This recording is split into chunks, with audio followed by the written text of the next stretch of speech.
150 वर्ष पूरे होने पर आर्य समाज की ओर से एक भव्य कार्यक्रम का आयोजन 23 तारीख को किया जा रहा है। 23 नवंबर के लिए पूरी तैयारी इन्होंने की है। हमारे साथ हैं पूर्व कैबिनेट मंत्री स्वामी यतीश्वरानंद जी। हम उनसे बात करते हैं। स्वामी जी, आपका स्वागत है न्यूज 27 में। किस तरह की तैयारी की है आपने? किस तरह का कार्यक्रम रहेगा? क्या रूपरेखा बनेगी? आर्य समाज के संस्थापक स्वामी दयानंद जी महाराज ने 1875 में आर्य समाज की स्थापना बम्बई में की थी और आज उसको 150 साल पूरे हो गए। उसी उपलक्ष्य में पूरे देश और दुनिया में स्वामी दयानंद जी महाराज की 200वीं जन्म जयंती और स्थापना दिवस के 150 वर्ष पूरे होने के उपलक्ष्य में आर्य समाज के द्वारा सभी जगह कार्यक्रमों का आयोजन किया जा रहा है। उसी कड़ी में, क्योंकि स्वामी जी का हरिद्वार से बहुत संबंध रहा है, आर्य समाज की स्थापना से भी 8 वर्ष पहले स्वामी जी ने हरिद्वार के अंदर पाखंड पताका खंडनी हराने का काम किया था। उसी उपलक्ष्य में हरिद्वार के जो हमारे उप प्रतिनिधि सभा है, उसने निर्णय लिया कि हरिद्वार में भी एक भव्य शोभा यात्रा का आयोजन किया जाए। उसी के लेकर हम पिछले 7-8 दिन से लोगों के संपर्क कर रहे हैं। अधिक से अधिक हमारे जो आर्य समाज से जुड़े हुए जो हमारे प्रतिनिधि हैं, वो 23 तारीख को शोभा यात्रा में अधिक से अधिक संख्या में भाग लें और उस शोभा यात्रा की शोभा को बढ़ाने का काम करें। कहाँ से कहाँ तक वो शोभा यात्रा निकलेगी? क्या किस तरह उसका? यात्रा सुबह 8:30 बजे यज्ञ प्रारंभ हो जाएगा। गुरुकुल महाविद्यालय ज्वालापुर में जो स्वामी दर्शनानंद जी महाराज ने स्थापित किया था, अब उसका संचालन हमारे पूज्य स्वामी रामदेव जी महाराज उसका संचालन कर रहे हैं, उसकी व्यवस्था देख रहे हैं। वहां से हम 8:30 बजे यज्ञ प्रारंभ करने के उपरांत 9:30 बजे भोजन प्रारंभ हो जाएगा। उसके बाद 11 बजे के लगभग वहां से उस यात्रा का शुभारंभ किया जाएगा। वहां से चलने के उपरांत सिंह द्वार से होते हुए वानप्रस्थ आश्रम, इधर आर्यनगर चौराया हमारे आश्रम के सामने से इधर शंकर आश्रम होते हुए सीधी बस स्टैंड से होते हुए आगे जाएगी। उसकी सारी तैयारी हम लोगों ने कर ली है। उसमें हजारों की संख्या में हमारे आर्य भाई बहन उसमें भाग लेंगे। विभिन्न जगह पर आप गए हैं, तमाम आर्य समाजों को अपनी जोड़ा है इस कार्यक्रम में प्रतिभाग करने के लिए।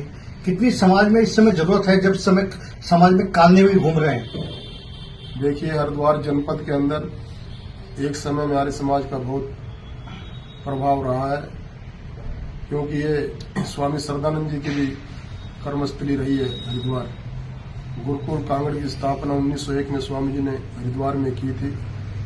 स्वामी दर्शनानंद जी भी हमारे आर्य जगत के बहुत बड़े सन्यासी हुए हैं, उनकी भी एक कर्मस्थली रही है। उन्होंने भी आज से 124 साल पहले, 23 साल पहले गुरुकुल महाविद्यालय ज्वालापुर की स्थापना की थी।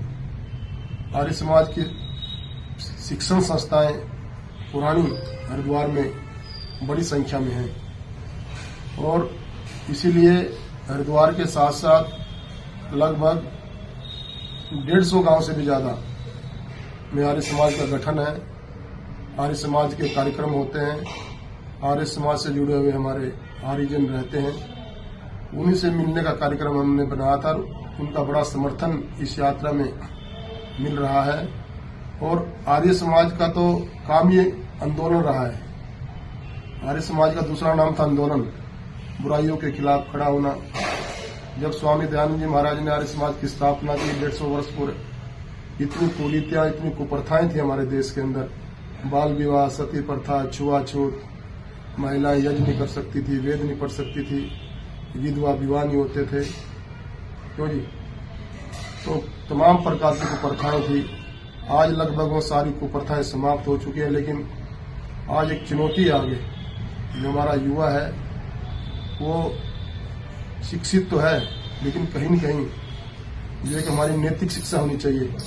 क्या खाना चाहिए, क्या पीना चाहिए, किस समय उठना चाहिए, किस समय सोना चाहिए, माँ के प्रति, पिता के प्रति, देश के प्रति, गाय के प्रति, अतिथियों के प्रति मेरी क्या जिम्मेवारी है वो, क्योंकि उनकी भी कोई कमी नहीं है, गलती उनकी नहीं है, लेकिन ये जो हमारा ये शिक्षा का जो सिलेबस है उसमें बातें पढ़ाई नहीं जाती। लेकिन इस काम को करने में आर्य समाज और भी अन्य धार्मिक संस्थाएं हो सकती है, लेकिन व्यक्ति और चरित्र निर्माण करने में आर्य समाज की बहुत अहम भूमिका रही है। फिर से लोग आर्य विचारों से जुड़े, आर्य विद्वानों के साथ जुड़े। स्वामी दयानंद जी ने कोई अपना नया पंथ धर्म नहीं चलाया। स्वामी दयानंद जी ने तो ये कहा था कि वेदों की ओर लौटो, क्योंकि जो हमारी महाभारत से पूर्व की जो हमारी संस्कृति है, महाभारत काल तक जो हमारी संस्कृति थी, स्वामी जी ने कहा कि भाई उस संस्कृति में लौटो द्वारा, क्योंकि महाभारत में हमारे बड़े बड़े विद्वान और विद्या के जानकार सब लोग मारे गए थे। उसके बाद तमाम प्रकार की कुप्रथाएं, कुरीतियां यहाँ पर शुरू हो गई थी। उसको निराकरण करने के लिए स्वामी दयानंद जी ने आर्य समाज की स्थापना की थी। आज भी वो आर्य समाज जो सिद्धांत हमें स्वामी दयानंद जी देकर गए उस पर काम कर रहा है। और आर्य समाज वेद को ही प्रमाण मानता है। क्यों जी? वेद ईश्वरीय वाणी है, वेद सब सत्य विद्याओं की पुस्तक है। वेद का पढ़ना, पढ़ाना, सुनना, सुनाना हम सबका परम धर्म है। तो स्वामी जी का तो नारा ही था कि वेदों की ओर लौटो। प्राचीन जो हमारी संस्कृति थी, और आज भी आर्य समाज के विद्वान, आर्य समाज के सन्यासी, आर्य समाज के पुरोहित उस काम को लगातार आगे बढ़ाने का काम कर रहे हैं। और जरूरत है आर्य समाज को आज घर घर में जाने की, गांव गांव में जाने की, क्योंकि जो हमारी नैतिक शिक्षा है उसको हमारे लोग भूल रहे हैं। उसको उनको बताना जरूरी है। जब हम बताएंगे तो कैसे सीखेंगे लोग? स्वामी यतीश्वर जी का एक राजनीतिक व्यक्तित्व है, लेकिन पिछले 8 दिनों से पूरी तरह से आर्य समाजी बन के घूम रहे हैं। किस रूप में आप इसको देखते हैं कि क्या आप आर्य समाज को एक बार फिर पुनर्जीवित करना, क्योंकि प्रधानमंत्री नरेंद्र मोदी जी का संकल्प है कि भारत को विश्वगुरु बनाना है? देखिए, स्वामी यतीश्वरानंद आर्य समाजी है। आर्य समाज की शिक्षा से, दीक्षा से बड़ा हुआ व्यक्ति है।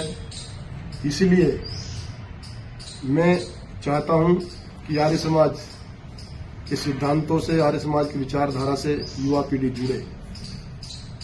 आर्य समाज एक विशुद्ध रूप से जो हमारी सनातन संस्कृति है, जो वैदिक संस्कृति है, लोगों को उससे जोड़ने का काम करता है। आर्य समाज जो सनातन, जो हमारी संस्कृति, जो परंपरा है, उस पर जीता है, केवल नारे तक सीमित नहीं रहता। अरे सनातन कोई नारा लगाने की चीज भी नहीं है। सनातन तो एक जीवन जीने की पद्धति है। किस समय उठना चाहिए, कब सोना चाहिए, प्रातः उठने क्या लाभ है, संध्या करना चाहिए, हवन करना चाहिए, देश के प्रति, राष्ट्र के प्रति, माँ के प्रति, पिता के प्रति, क्यों जी, मेरी क्या जिम्मेवारी है, इस पर जीता है आर्य समाज। आर्य समाज मूर्ति पूजा का विरोध भी करते थे, है? मूर्ति पूजा के लिए। देखिए, जो ईश्वर की बनाई हुई मूर्तियां हैं, आर्य समाज उनको हमेशा मानता है और मानता है, रहेगा। और पहले भी लोग मानते थे। क्यों जी? क्योंकि मुख्यमंत्री पुष्कर सिंह धामी ने, यशस्वी मुख्यमंत्री हैं, उत्तराखंड के युवा हैं, और उन्होंने ऑपरेशन कालनी भी चलाया। आप देखते हैं उसकी कितनी सफलता भी मिली है। निश्चित रूप से जो हमारे धर्म को बदनाम करने का, सनातन को बदनाम